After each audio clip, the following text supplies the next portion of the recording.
Hey guys, Josh with Bane Tech, and I've got the VersaCarry. This is a new style holster for pistols, and it's like really awesome. I actually misplaced my first one that I had, so I went ahead and ordered another one because I just can't go without this holster. It's perfect for the kind of carrier that I am. I'm not the person to have one of those big old bulky holsters because my wardrobe honestly just doesn't match it, and I can't go out and buy a whole new wardrobe to match my style of how I want to carry my gun. So anyways, like, I'll show you how this is all put together and how it works and how minimal it is. I'm going to show you out of the box how to get it installed and whatnot. Then I'm going to show you what it looks like on my hip. So here we go. So first of all, we could take a look around the packaging really quick. You got a QR code here that you can scan if you want to get more information about it. Now I have the Ruger LCP. This is a 380, so it's a small pocket pistol, and that's what this one is designed for. They got many sizes that's going to be perfect for just about any pistol that you have, any kind of handgun at all. So really cool stuff. And with this one, you can actually get a deep concealment. For this, you can actually get a couple different sizes. I got the standard size, and the other option that you can get, at least on Amazon, is the deep concealment, which actually makes the stem a little bit longer, so that way it kind of goes down in your pants a little bit deeper. So that's why they call it deeper concealment. Anyways, let's take a look on the back. The back, you're going to get your description of what it's all made of and whatnot, the patents and all that kind of stuff, but it's also going to let you know how to install it. Now this definitely gives you a pretty good diagram when you first get started. So for this particular gun holster, it's going to be pretty much designed for the sizes of the Diamondback DB380, the Car P380, the Kel-Tec Ruger LCP like I have, got the Sig, Taurus, and Smith & Wesson guns. So again, like, there's different sizes for different guns. So this is particularly for what I got for the Ruger LCP. So let's go ahead and get this on opened and take a look at the actual product itself. So here's the clip. Then you're going to get a small set of instructions here. Definitely take a look at this kind of stuff when you do get it, because you're going to want to check out and make sure that you're doing everything correctly so you get the best experience possible. So for this part, like, I'm going to go over basically what the instructions say and demonstrate it as well. You're going to be able to do this left or right-handed, which is really cool, and it just kind of depends on your natural pull-out position. So without further ado, let's go ahead and get this all put on.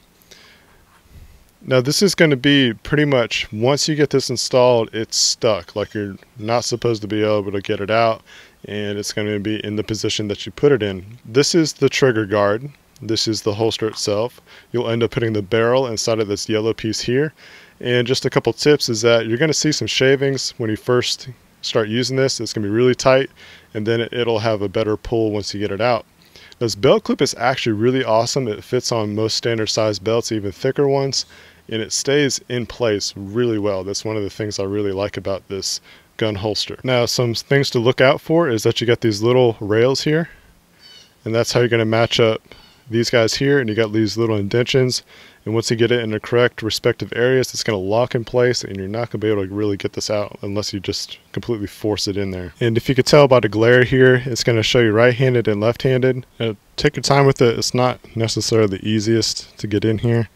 You do have to get it lined up pretty much perfectly. And the way that you can be able to really actually be able to tell which direction this goes in, you can see the sticker, so you can use that as a reference, but also this has a shaved angle right here, and that goes directly in line with how the rails are installed. And once you get it going, what you want to do is make sure there's no gaps on even the get-go of get it slid on, and then just kind of start pressing it down.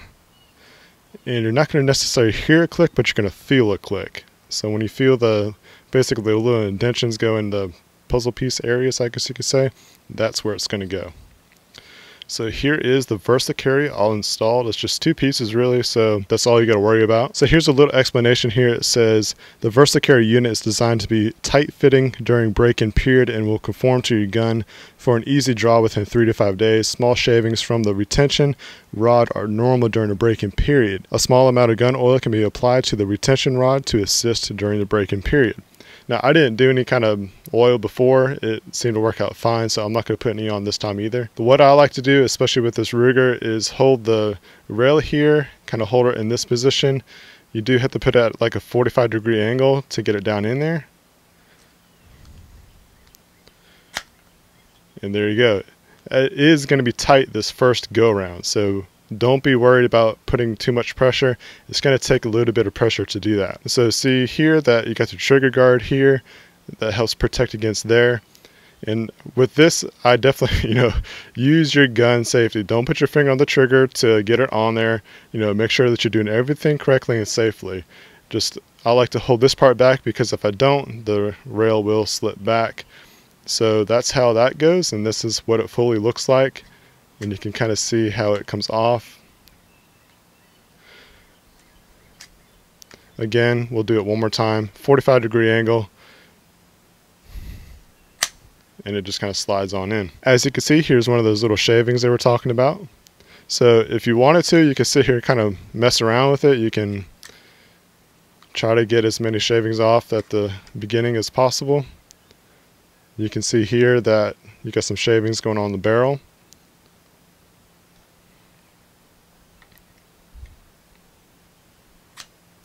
So there we go. And so for the next part, I'm going to show you what it looks like on the belt. Alright, so for this part, I'm going to show you what it looks like once you get it installed. You see how I have it kind of held right here. Get your belt clip. So what I like to do is basically kind of put it on like this, hold your pants pocket, and you can feel it just kind of go right in place of where it needs to. And you can see that you can't really even tell that I have a gun on. Sorry about showing off my butt, but it's kind of like part of the gig, so don't get too uncomfortable. But yeah, like you can't tell that I got a gun on me at all. It's so minimal that it's awesome. And like these are just normal flat khaki shorts with the t-shirt that's actually a little bit short. So when you're bending over, like you can't even see the thing.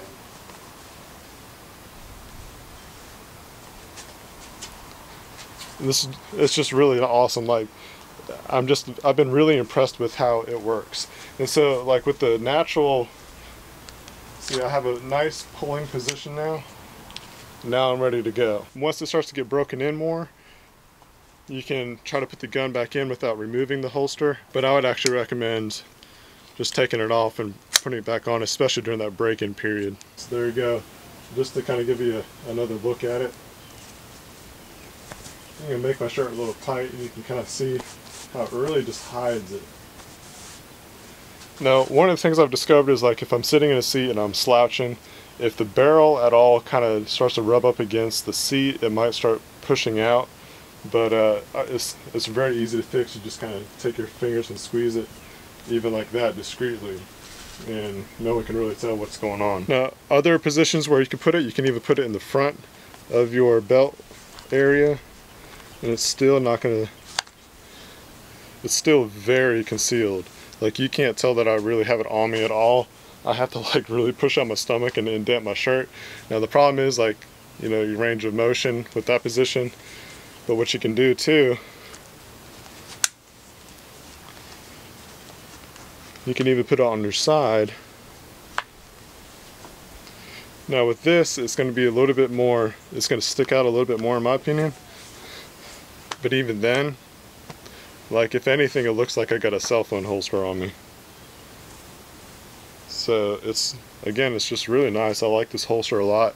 It's very good for concealment, and I don't think you can go wrong with it. It's at least an option for you. So this has been a review and installation, kind of show you what the VersaCarry is all about, what you can do with it. I think it's a great holster. Definitely check it out. I'll leave a link in the description down below in the video, and of where you can purchase this. I got this on Amazon for a nice price, nice little discounted price, and the shipping took a few days, but that's all good. I saved some money by going on Amazon. So yeah, I really like this thing. I think it's worth getting. I think you should try it out if you're trying to have nice concealment, if you're like a guy like me, to where you have a limited wardrobe, to where you can't really conceal that well. And of course you got a lot of different size options as well to choose from. So yeah guys, thank you so much for watching. If you enjoyed this video, please give it a thumbs up, and if you have not subscribed yet, please do so you can see more videos like this. Yeah.